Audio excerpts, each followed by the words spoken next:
Hello, I'm Joe Manganiello with your WDT News Week in Review for May 22nd, 2015. Today's first story, Judge rules that murder charge against Hillary will stand. Reported by W.T. Eckert on Wednesday, Judge Jerome Richards denied a motion to dismiss or reduce the indictment against Hillary, ruling that District Attorney Mary Rain had provided the grand jury with competent, sufficient evidence to give reasonable cause that the defendant committed murder in the second degree. Hillary was indicted January 21st after being named as a person of interest more than 3.5 years ago in the death of 12-year-old Garrett Phillips. At SU, Army Secretary McHugh says decisions on force cuts will be made by early summer.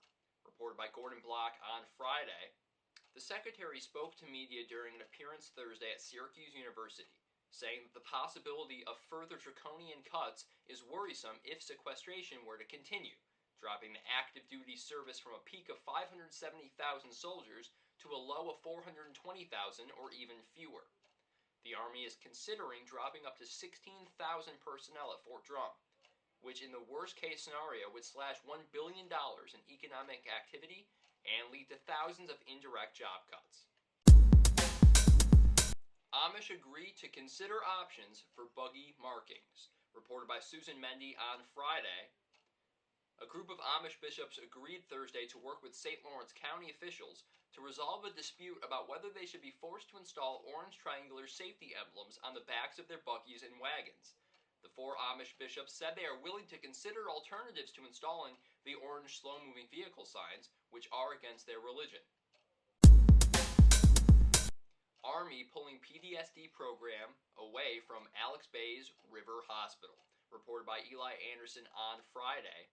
Chief Executive Officer Ben Moore III said Fort Drum Medical Activity Commander Colonel Matthew Matner informed him last week that the River Community Wellness Program was to be pulled from the hospital and moved on to post.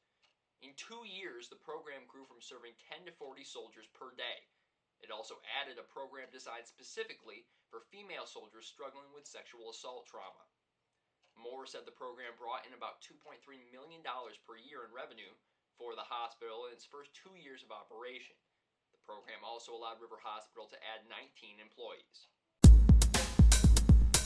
And our final story today, the Watertown Bucks will begin their season on Sunday in the North Country Baseball League. Reported by Chris Fitzgerald on Friday.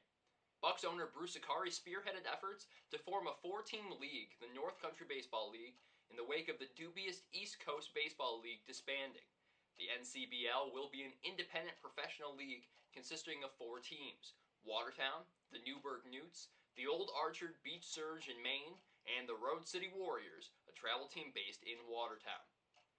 The Bucks will open their season against Road City at 2 p.m. on Sunday at the Watertown Fairgrounds. Well, you can find all the stories we talked about today online. Go to WatertownDailyTimes.com. or find us on Twitter at WDT News. And you can find us on Facebook searching the Watertown Daily Times. Well, for your WDT News, I'm Joe Manganiello.